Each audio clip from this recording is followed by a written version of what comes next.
Good morning, dear students. Today we continue the chapter number 10 and the name of the chapter is gravitation.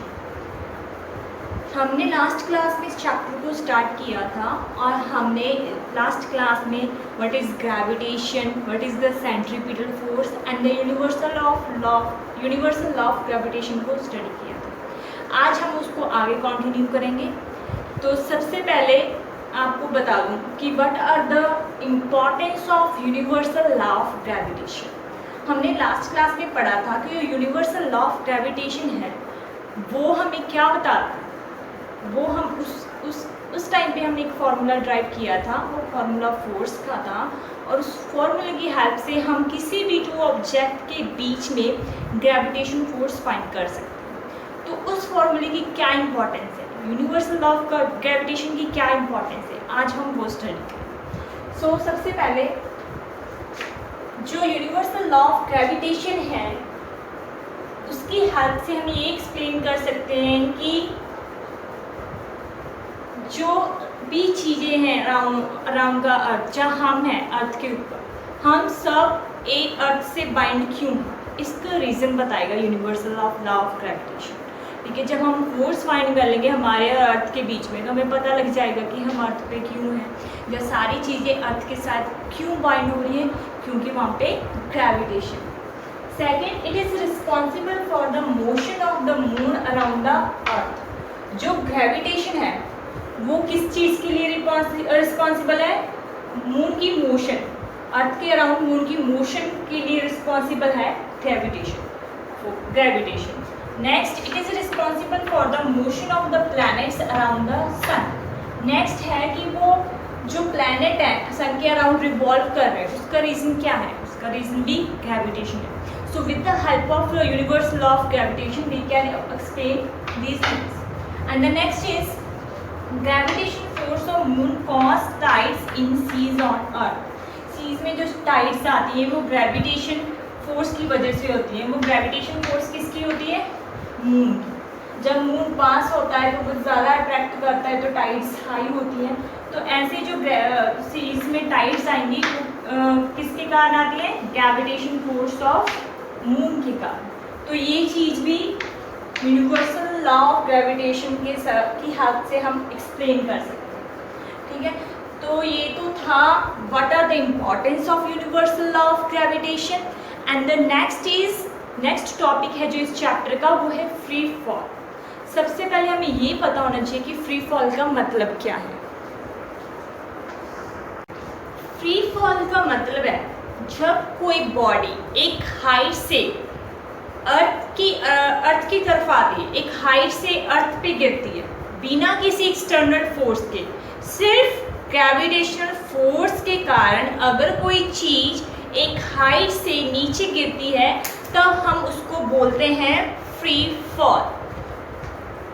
अगर मैंने free fall की definition बताना हो तो free fall कब कहेंगे हम, when an object falls from an height under the influence of gravitation force only, it is known as free fall।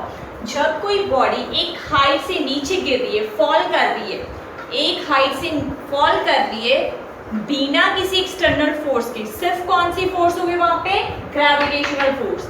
अर्थ की ग्रेविटेशनल फोर्स के कारण अगर कोई एक बॉडी एक हाइट से फॉल करती है तो अब हम उसको बोलते हैं कि फ्री फॉल कर रही है।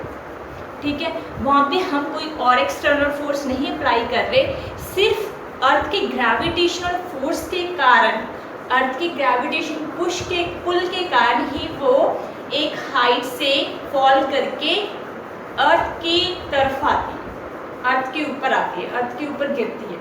ठीक है, तो फ्री फॉल की डेफिनेशन क्या है, when an object falls from a height under the influence of the gravitational force only। यहाँ पे ये लाइन बहुत ज़्यादा ध्यान से पढ़ने वाली है, under the influence of gravitational force only, सिर्फ ग्रेविटेशनल फोर्स के कारण अगर कोई बॉडी फॉल कर रही है एक हाइट से तब हम उसे कहेंगे कि वो क्या कर रही है, फ्री फॉल कर रही है। ठीक है, तो जो नेक्स्ट टॉपिक है हमारा इस चैप्टर का वो है एक्सेलरेशन ड्यू टू ग्रेविटी। अब कोई बॉडी फ्री फॉल कर रही है, जब वो फ्री फॉल करती है तो उसकी वेलोसिटी चेंज होती है। मान लो एक हाइट पे थी, वो ज़्यादा हाइट पे थी, तो उस टाइम पे उसकी ग्रेविटेशनल फोर्स कुछ और होगी। जैसे जैसे वो अर्थ के पास आती जाएगी तो उसकी ग्रेविटेशनल फोर्स ज़्यादा इंक्रीज होगी, ग्रेविटेशनल फोर्स ज़्यादा इंक्रीज होगी तो उसकी जो वेलोसिटी है वो भी ज़्यादा इंक्रीज होगी। वेलोसिटी चेंज होती है तो क्या प्रोड्यूस होता है? एक्सेलरेशन। तो फ्री फॉल के कारण जो एक्सेलरेशन प्रोड्यूस होती है उसको हम बोलते हैं acceleration due to gravity, sorry acceleration due to gravity. जो एक्सेलरेशन, जब कोई बॉडी फ्री फॉल करके ग्राउंड पे आती है उस टाइम पे जो बॉडी की एक्सेलरेशन होती है उसको बोलते हैं एक्सेलरेशन ड्यू टू ग्रेविटी। तो यहाँ पे एक्सेलरेशन किसके कारण हो रही है? ग्रेविटेशनल फोर्स के कारण जो एक्सेलरेशन चेंज हो रही है बॉडी की उसको हम बोलेंगे acceleration due to gravity. When an object fall towards the earth, जब कोई ऑब्जेक्ट फॉल कर रहा है towards the earth, there is a change in acceleration due to the gravitational force of earth। तो यहाँ पे acceleration change होगी किसके कारण? gravitational force के कारण। so this acceleration is called the acceleration due to gravity। तो इस acceleration को हम बोलेंगे acceleration due to gravity। इसको हम small g के साथ डिनोट करते हैं और इसकी यूनिट्स क्या होती हैं? जो एक्सेलरेशन की यूनिट्स होती है, एक्सेलरेशन की यूनिट्स क्या होती है? मीटर पर सेकंड स्क्वायर। तो जो एक्सेलरेशन ड्यू टू ग्रेविटी है उसके यूनिट्स भी क्या होंगे? मीटर पर सेकंड स्क्वायर। ठीक है, अब हम इसका मैथमेटिकल एक्सप्रेशन को डिराइव करेंगे कि जो एक्सेलरेशन ड्यू टू ग्रेविटी है उसका मैथमेटिकल एक्सप्रेशन कैसा होगा। तो हमें पता है, जो हम लास्ट चैप्टर में, चैप्टर नंबर 9 में न्यूटन्स लॉ ऑफ मोशन को स्टडी किया था, उसमें हमने न्यूटन सेकंड लॉ को स्टडी किया था। According to the Newton second law, जो फोर्स होती है वो किसके इक्वल होती है? Mass into acceleration. ये हम लास्ट चैप्टर में पढ़ चुके हैं कि जो फोर्स होती है वो किसके इक्वल होगी? मास into acceleration. For a free fall, जब बॉडी फ्री फॉल करती है तो एक्सेलरेशन की जगह पे हम क्या लिखेंगे? Acceleration due to gravity. जब बॉडी फ्री फॉल करती है तो उसकी एक्सेलरेशन क्या होती है? ग्रेविटी के कारण जो एक्सेलरेशन होती है। ठीक है, तो इसलिए हम जो ए है उसको जी के साथ रिप्लेस कर देंगे। यहाँ पे तो एक्सेलरेशन, सिर्फ एक्सेलरेशन है किसी बॉडी की, बट जब बॉडी फ्री फॉल कर रही तो हम यहाँ पे यूज करेंगे एक्सेलरेशन ड्यू टू ग्रेविटी। तो हम यहाँ पे ए की जगह पे क्या लिख देंगे? जी लिख देंगे। तो फोर्स का फॉर्मूला क्या आ गया? F = mg। तो आपको बच्चे याद रखना है, जब कोई बॉडी फ्री फॉल करती है, अगर हमने उसकी फोर्स फाइंड करनी है तो हम ये वाला फॉर्मूला यूज करेंगे, F = mg। g क्या है यहाँ पे? Acceleration due to gravity. m क्या है? Mass of the body. ठीक है, बट हम लास्ट क्लास में यूनिवर्सल लॉ ऑफ ग्रेविटेशन पढ़ा था। यूनिवर्सल लॉ ऑफ ग्रेविटेशन के अकॉर्डिंग जो फोर्स होती है वो क्या होती है? Force is proportional to the product of the masses and inversely proportional to the square of distance between them. अब मैं यहाँ पे एक डायग्राम बनाती हूँ। मान लो ये अर्थ है, ये कोई बॉडी अर्थ के ऊपर फॉल कर रही है। इस बॉडी का जो मास है वो m है, अर्थ का मास क्या है? Capital M। इन दोनों के बीच का जो इसके सेंटर और अर्थ के सेंटर के बीच का डिस्टेंस है वो क्या है? d।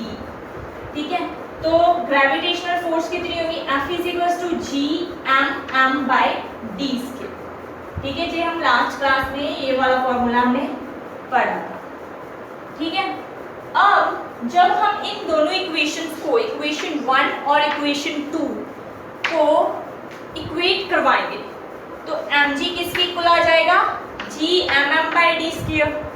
m के साथ m कैंसिल हो जाएगा तो g की वैल्यू क्या आ जाएगी? Gm/d²। g क्या है यहाँ पे? कैपिटल G क्या है? Universal constant, universal gravitational constant. m क्या है? Mass of the earth. d क्या है? ऑब्जेक्ट और अर्थ के बीच का डिस्टेंस। अब बच्चों देखो, हम जो डिस्टेंस लेते हैं वो सेंटर टू सेंटर लेते हैं, अर्थ के सेंटर से और बॉडी के सेंटर से लेंगे डिस्टेंस। तो अगर मैं अर्थ के सेंटर से लूंगी तो यहाँ तक क्या आएगा, अर्थ का रेडियस आएगा जो क्या होता है 6400 किलोमीटर होता है, और यहाँ पे कुछ डिस्टेंस आएगा 2 मीटर आ गया, 3 किलोमीटर आ गया, 4 किलोमीटर आ गया, जितना भी आ। तो बच्चे ये वाला डिस्टेंस यहाँ से लेके यहाँ तक का डिस्टेंस बहुत ही कम होगा as compare to the radius of the earth. अगर मैं यहाँ से लेके यहाँ तक का डिस्टेंस देखूँ और यहाँ से लेके यहाँ तक का डिस्टेंस देखूँ, ये बहुत कम होगा, क्योंकि जो रेडियस है अर्थ का वो 6400 किलोमीटर है। तो कोई अगर बॉडी ने ऊपर से गिरना है, फॉल करना है, तो वो 3 किलोमीटर से जाएगी, 4 किलोमीटर से जाएगी, या 5 किलोमीटर से नीचे गिर रही होगी, तो जिसके कारण हम उसको नेग्लेक्ट भी कर सकते हैं। ये वाली डिस्टेंस को हम नेग्लेक्ट भी कर सकते हैं। हम डी को क्या लिख सकते हैं, आर। यहाँ पे आर क्या है, रेडियस ऑफ द अर्थ। ये बहुत ही स्मॉल वैल्यू होगी as compare to the radius of earth, इसी वजह से हम इसको क्या कर देंगे, नेग्लेक्ट कर देंगे। तो डी की जगह पे क्या लिख दिया, आर। आर क्या है, radius of the earth. So G का फॉर्मूला क्या आ सकता है, G M by R square. ठीक है, आप बच्चे इसकी वैल्यू भी कैलकुलेट कर सकते हो, जी की वैल्यू भी कैलकुलेट कर सकते हो। कैसे कैलकुलेट करोगे, कैपिटल जी की वैल्यू आपको पता है, कैपिटल जी की वैल्यू क्या होती है 1.67 इंटू 10⁻⁻11 न्यूटन मीटर स्क्वायर पर केजी स्क्वायर। लास्ट क्लास, हाँ जी, लास्ट क्लास में हमने इस वैल्यू के बारे में पढ़ा था, यूनिवर्सल ग्रेविटेशनल कांस्टेंट के बारे में। इसकी वैल्यू की 1.67 इंटू 10⁻⁻11 न्यूटन मीटर पर केजी स्क्वायर। और जो अर्थ का मास होता है वो भी हमें पता है, अर्थ का मास कितना होता है 6 इंटू 10⁻24 केजी होता है अर्थ का मास। ठीक है, और जो रेडियस होता है अर्थ का वो होता है 600 किलोमीटर। अगर इसको मीटर में लिखना है, इसको ऐसे लिखिए 6.4 इंटू 10⁻6 मीटर। तो हम जी एम आर तीनों वैल्यूज को जब यहाँ पे पुट करेंगे तो हमारे पास स्मॉल जी की वैल्यू आ जाएगी। इस स्मॉल जी की वैल्यू क्या आएगी, सारी वैल्यू यहाँ पे पुट करके ये आएगी 9.8 मीटर पर सेकेंड स्क्वायर। तो एक्सेलरेशन ड्यू टू ग्रेविटी की जो वैल्यू होती है g = 9.8 मीटर पर सेकेंड स्क्वायर होती है। ये आपको बच्चे याद रखनी है, हम न्यूमेरिकल्स में इस वैल्यू का यूज करते हैं। तो जो स्मॉल g है इसकी वैल्यू क्या होगी 9.8 मीटर पर सेकेंड स्क्वायर। ठीक है, अब इस वैल्यू, ये वैल्यू थी अर्थ के ऊपर, क्योंकि हमने अर्थ का रेडियस लिया, तो ये वैल्यू चेंज हो सकती है। अर्थ के पोल्स पे इसकी वैल्यू कुछ और होगी और इक्वेटर पे कुछ और होगी। क्यों, ऐसा क्यों है, जब हम पोल से इक्वेटर की तरफ जाते हैं तो जो अर्थ का रेडियस है वो इंक्रीज होता है। हमारी अर्थ कुछ ऐसी है,